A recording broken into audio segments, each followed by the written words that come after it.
What I wanted to ask you, man, I listen to people on the internet, man, and the fans be having opinions sometimes that don't know what they're talking about. I see this whole thing about Drake to where he don't write nothing, but this man got a whole bunch of hit records. I said he still got to deliver those records. Yeah. So I think the whole thing about somebody else doing the writing, I don't think it quite mean the same thing that it once did. No, I don't see. I don't think it does either. But if you think about it, just if we jump straight to it, like it's one of the hardest diss records that everybody keep forgetting. There's two of them that everybody keep forgetting. One is Wankster, 50 Cent. You know what I'm saying? Because that was a, you know, kind of like fucking Ja Rule shit up a lot with that. You know what I'm saying? Everybody always skip over that. Another one was Real G's, Real Commerce City G's, Easy. That's a snap on record. Like after he had went through what he was going through and Death Row was jamming like that, and he got dissed, and when he came out with that record, well, it's that knockout. That shit was, that beat was banging to where that's overlooked in my set. The reason I'm saying that is because I know Easy didn't write that. You know what I'm saying? And he didn't. He said it. Ice Cube. It's just in a different song. Ice Cube write the rhymes that I say. You know, we never really was. You know what I'm saying? Biz Markie, Kane wrote for Biz Markie. You know what I'm saying? Like I think it's always gonna be hip hop as you write your shit. But now we're learning that, oh, okay, Kane wrote for Biz Markie. Damn, that's deep. It don't lessen Biz Markie to me. You know what I'm saying? At all. We know Easy wasn't writing. It didn't lessen nothing for Easy. You know what I'm saying? For us, some people got Easy in his top 5. Yeah. Good. I think it's looked at differently today because this is a different generation. You get me? I don't think it was frowned upon, like you said, because we all knew Easy didn't write. Yeah. You know what I'm saying? Everybody saw the movie Straight Outta Compton. Right. You get me? I didn't write that. Cube wrote that shit. But like you said, the delivery and the person who Easy stood for is what made him, you know, a West Coast superstar. The voice, the image of Compton, what he portrayed to be. Nobody was like, oh man, Ice Cube wrote his rap. You get me?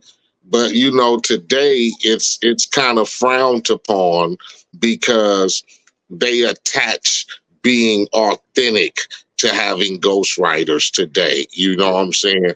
You're not authentic, nigga, because another nigga wrote your rap, whatever, you know. It's just another thing that, you know, the new generation wants to stand on for themselves. You get me? As far as separation from what's the, you know, the original fact of the matter, like you said. Big Daddy Kane wrote for Biz. We wasn't tripping. We wasn't like, oh damn, for real? Oh man, that nigga Biz ain't that because you get it. It happened. I'm pretty sure a lot. You get me back then. You know, especially with, you know, some of the females. You get me? Motherfuckers had other people writing and writing their deliveries. You know, producing their songs. But you know, we was just thankful for hip hop back then. So we didn't give a fuck who wrote it. Long as the shit sounded good and the people who was rapping it was on point with it. You get me? So, but like you said, today, when you dealing with, you know, the 15 to 25-year-old bracket, and you know, and a lot of new niggas on the streets and whatever, youngsters, they have their own identity to a lot of shit within hip hop nowadays. Yeah. You get me? So, you know, back in our days, you know, being poppy or singing on records, that got you, you know, unless it was some hood shit, you know, like y'all did it, whatever, but you know, to hear niggas making genuine, you know, songs, you know, on a different scale, we never considered hip hopish. You feel me? Yeah. But in a different time today, music is different. The fans is different. You feel me? And they want to stand on what they want to stand on as far as what they declare is hip hop to them. Exactly. Now, some of them might go, "Oh, you got a ghostwriter." But then if it's one of their favorites, they gonna be like, "Who gives a shit?" You feel me? So that's how the shit transitions today. We got new people and new forms of hip hop today that they want to just declare for themselves. You get me? Yeah. Just if you think about it, back when it first started, the 77s and 78s and all that, they had a 4-man crew, the Funky 4 plus one more and all that. It was just one person writing around. You know what I'm saying? You watch some of them old them shows, like whatever that show was, where like it's about Grandmaster Flash. It was on Netflix, and like Will Smith's son played in it. What was that called? The Jump Off. I like that movie, The Jump Off. Remember they had the one dude wrote the rap. You know what I'm saying? He wrote the rap. You know what I'm saying? It was just, you know, like they said, it was. That's back when you went to the store, you seen a rap album, you just bought it. You know what I'm saying? Like I am the manipulator. Brought that home and was like, you ain't had too many choices. So, and then plus we was, you know, always going, because just at the time, you know what I'm saying? Hip hop was going against the grain, period. Just liking it. You know what I'm saying? We ain't had time to worry about who wrote it. We wasn't that deep. We was young. It wasn't none of that. We couldn't even worry about none of that kind of shit, to where it was just going against the grain, just listening to hip hop. You think about the 80s, you had records like Word Up by Cameo. They was dissing. You sucker DJs, you think you fly, but you know what I'm saying? You put on gazelles and you act real cool. You know what I'm saying? Because hip hop was coming into their world. We old enough to remember, all three of us, where it wasn't no hip hop. Definitely. It came. And then we loved it. You know what I'm saying? And then we just felt it, just like, oh my goodness, we wanted it. But we remember it was still some regular New Edition had their time, they pop. We wasn't tripping. We wasn't, you know what I'm saying? So now the youth, they gonna always have their spot. They always want it, because I'm telling my partner, your son and shit, your daughter and son don't want to be like you.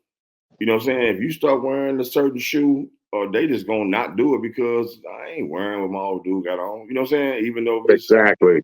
They did, and that's how we was. You know what I'm saying? I wore them hard bottoms. Like, we wore Stacy's for a while. Knobs, you know, we wore Stacy Adams for a while, but shit, my father was wearing them some bitches every you know, he was wearing them shorts. Exactly. Pair of shorts on with some tube socks and the Stacy's and shit. Yeah. You want to stay away from that, nigga. I'm finna rock me some Cortez or some shit. I'm not wearing what he wears. We wanted our own identity too, and I get that. Yeah, we want our own shit. So, but it was, like you say, it was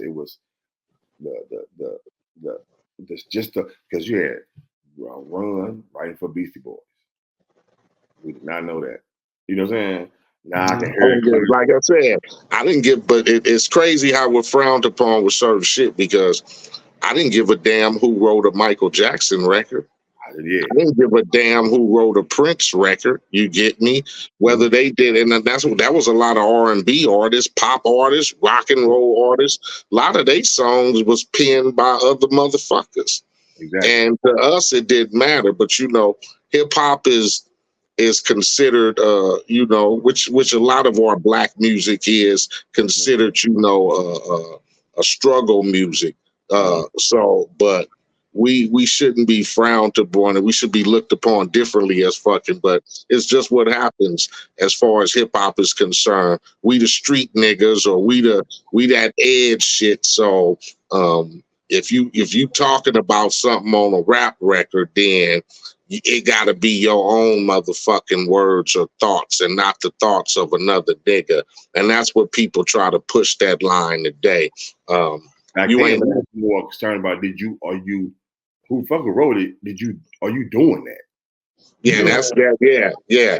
That all was concerned was, nigga, this motherfucker rapping, and is it hard or not? Like, I don't think I really focused on, you know, if Cube wrote his rap or not. You get me? I'm like, it never even, you know, and like you said, we all knew Easy wasn't writing, you know. He even declared it. We all seen it. But we wasn't doing that to Easy. We wasn't like, oh, nigga, when you did like you said, the diss record, we wasn't like, oh, nigga, this ain't shit because he didn't write it. Nigga, we aimed it because it was hard. Oh, and we knew that we felt like Easy was really what he was saying. Like you can't. Well, I'm gonna tell you, not to cut you off though, bro, but I think that's where Drake kind of get people's problem is with him. You got to remember, Cube was writing for Easy, right? Mm-hmm. Easy looked like he fit into the culture. He was authentic, right? Yeah. If you from Canada and you got a cat from Tennessee writing your raps one time, then a cat from Atlanta, you kind of taking their swag and it's not yours. Easy, the stuff that Cube was writing for Easy, it fit Easy swagger because you saw Easy. He is short, stocky dude with his Pendleton on. He got a Jerry curl. He looked just like a little Compton Crip. Yeah. Right. They knew Easy was cruising down the street in his 64. Yeah, exactly. They knew Easy was in the hood selling dope and was claiming the neighborhood and was authentic. Easy just like, nigga, I ain't got time to be writing. Like, that's not my forte. It's not my forte to be sitting down like, you know, nah, but nigga, y'all all know. I'm the nigga that serve. I'm the nigga that claim the hood. Y'all all see what I put, you know, 64 lowrider. I don't give a fuck. It's y'all know what hood I'm from. So yeah, it's easy to attach that because it's like, well, shit, I see this nigga doing this shit on the regular.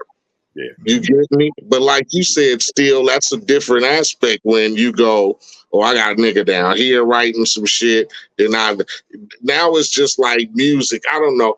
People want some authenticity when it comes to hip hop, especially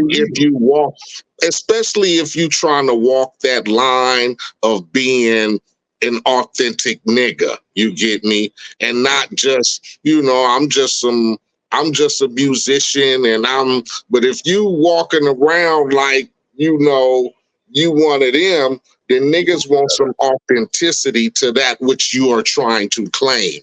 Yeah. And it kind of throws it off when you talking shit to a nigga, but you didn't write that shit talking. Mm-hmm. And then you don't fit that bill. So now I'm kind of fucked up behind the fact that you got another nigga penning some shit, and especially on some like this shit. You get me? Like that's supposed to be you. A nigga coming at you, he writing his thoughts. Yeah. So we expect that when it comes to our frame and our situations in hip hop. You know, you a nigga from the streets. I'm a nigga from the streets. You a nigga associated with the streets. So I don't want to hear that Timmy down in Atlanta writing that you a hard nigga and pull a pistol on a nigga or slap the shit out of nigga. Nigga, now I want to test that because that ain't coming from you. Yeah. You feel me? That coming from somebody else. Now, if it was just on some, hey, we in the club and gonna pop some bottles and throw some money at some bitches and that shit, nigga, be my guest. Yeah. But if you going at a nigga where y'all could possibly meet up in the streets and whatever, nigga, that ain't you. Ain't you. That's some other nigga. So I really need to be trying to check the other nigga because them is his thoughts when he talking about he want to peel a cap or pull a strap on a nigga or whatever. You feel me? Mm-hmm. That ain't you, nigga. I gotta leave you alone. Because truthfully, like what we talking about, we like showing love in a sense because truthfully, we know the difference between hip, like when we talking about MCs and hip hop and everything, we know the rules. Like, okay, we ain't even paying no attention. If you ain't writing it, we ain't gonna discredit you. As long as you ain't over here with the I'm the best, right? You know, right. You know how to distinguish between that right now. But when we talk, we all know, like the real deal, Holyfield, you got to be writing that shit.